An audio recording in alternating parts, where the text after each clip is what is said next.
everyone, my name is Jerome Delara and I'll be reporting the what organizational culture is not. Okay, so bago po ako mag-report the first part of this report, ako po ang magre-report and the next part of it will be reported by Miss Josephine De Jesus. So, let's start. So, what is organizational culture? The organizational culture definition relates to the structure or pagbuo ng isang organization na pwedeng company or pwedeng non-profit organization, such as values, sociology, and psychology of that organization. Some examples of organizational culture include philosophy, values, expectations, and experiences. So, ayun yung binubuo ng isang organization or isang company. Meron silang values, experiences, and of course, philosophy. So, let's jump into organizational culture.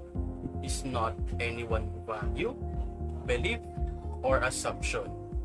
It is the combination or configuration of the multiple artifacts, values, and assumptions that create an organization's culture. It is neither a simple or single phenomenon. Like for example, ako, I want to apply for this company or gusto kong mag-join sa isang non-profit organization na merong values na alam kong mag-gain ko. So doon pa lang, nagkaroon na ng combination between that organization and us, I individual. So the next one is, organizational culture is not what someone says it is. All members of organization socially construct its culture. Binubuo siya ng members para maging isang culture siya. Isang organization culture. Culture is often believed to be management driven. Yet, employees also influence it by accepting.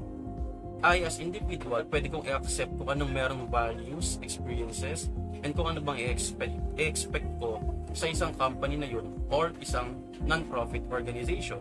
Or, pwede kong i-reject yung non-profit organization na yun or company na yun. It depends sa pinaniniwalaan ko. Culture can be facilitated, but it cannot be dictated. So the next one is, organizational culture is not just the habits and practices of an organization.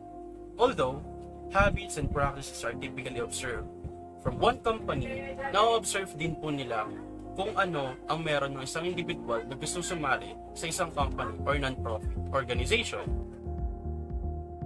Like for example, ako, I want to join to this company and someone from this company, ino-observe ako kung ano ba ang pinaniniwalaan ko and kung ano yung pwede kong maging sa isang company na to.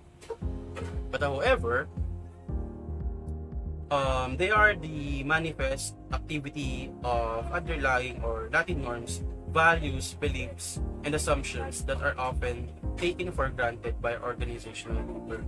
So sa isang company, like for example, meron silang mission and vision. From that time, hindi na siya nasusunod ng isang individual na kasali sa isang organization, non-profit organization, or isang company. Okay, so the next one is, organizational culture is not the social structure of the organization. Organizational culture, doon na yung pagbuo ng isang organisasyon, ng mga members. But the social structure, yun yung paano binubuo ang isang organization, kung paano binubuo ang isang company, isang organizational culture. Although organizations are comprised of social structures of organization members, the two are not the same. Social structures are the tangible and specific ways in which organizational members create relationships through their interactions with one another. Social structures, yun yung pagbuo ng isang organization. Pero hindi natin siya pwedeng tawagin na organizational culture. Because social structures, doon palang binubuo ang isang organizational.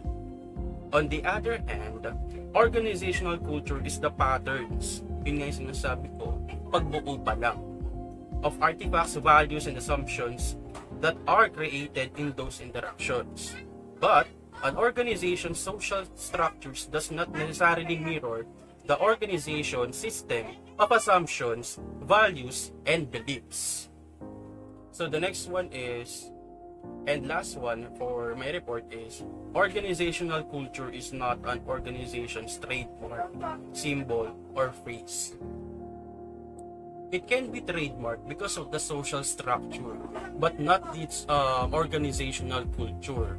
Organizational culture, members interacting with one another, but the social structure is building the organizational culture. And of course, symbol or phrase. And one thing, a symbol, saying maybe a physical or outward representation of an organization's culture. But it is not the culture. Like what I am saying, hindi siya culture, it's just a social structure. Organizational members interacting with one another create meaningful for symbols and sayings. Organizational culture emerge from these meanings.